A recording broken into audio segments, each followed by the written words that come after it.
Today, we are going to delve into the world of dynamic random access memory, often known as DRAM. We will explore its architecture and design. Let's get started.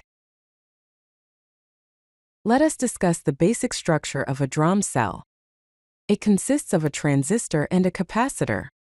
The transistor acts as an access control switch, allowing us to read or write data to the capacitor. The capacitor is responsible for storing the data in the form of an electrical charge. The word line is used to select a row of memory cells, while the bit line is used for data transfer. Let's explore the operations of a DRAM cell, starting with the read operation. First, the word line is activated, which turns on the transistor. The charge from the capacitor is then shared with the bit line. A sense amplifier detects the small change in voltage on the bit line, and this data is output. For the write operation, the word line is activated, and the bit line is driven with the data to be written. The transistor conducts, charging the capacitor with the new data.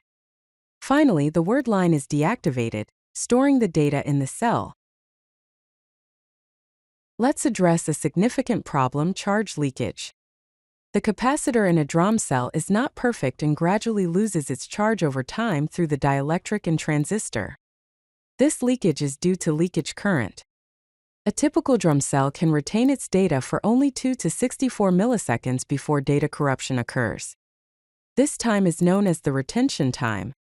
Without a refresh mechanism, the stored information becomes unreliable. Now let us see the necessity of refresh in DRAM. To combat charge leakage, DRAM requires a periodic refresh cycle. All rows in the memory array must be refreshed within 64 milliseconds. This requires typically 8,192 refresh cycles per 64 millisecond period. The memory controller handles the automatic refresh scheduling and timing. Refresh operations temporarily block normal memory access, which can impact performance. Let's explore the different types of DRAM refresh mechanisms.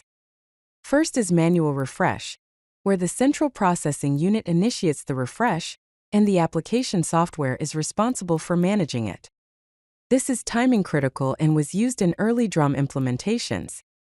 Next, we have auto refresh, where the memory controller manages the refresh process without the CPU's intervention.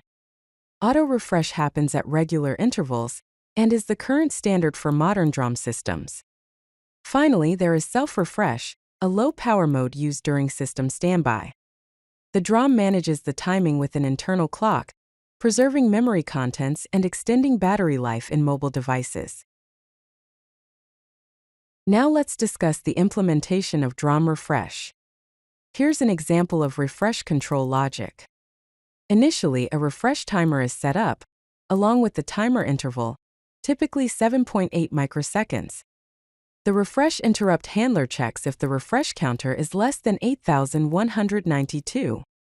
If it is, it refreshes the corresponding row and increments the counter. Otherwise, it resets the counter to 0. The refresh implementation involves sequential addressing of memory rows and precise timer control. These operations take precedence over normal memory accesses. In summary, a DRAM cell consists of a transistor and a capacitor. Charge leakage causes data loss, making periodic refresh mandatory. This timing is hardware-controlled and various refresh strategies are used. The key timing requirements include a refresh interval of 64 milliseconds maximum and a refresh rate of 7.8 microseconds per row.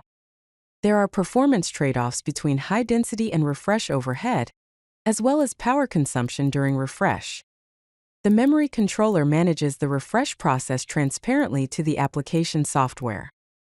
Thus, DRAM refresh is essential for reliable data storage in dynamic memory systems. If you like this video, hit that like button and don't forget to subscribe.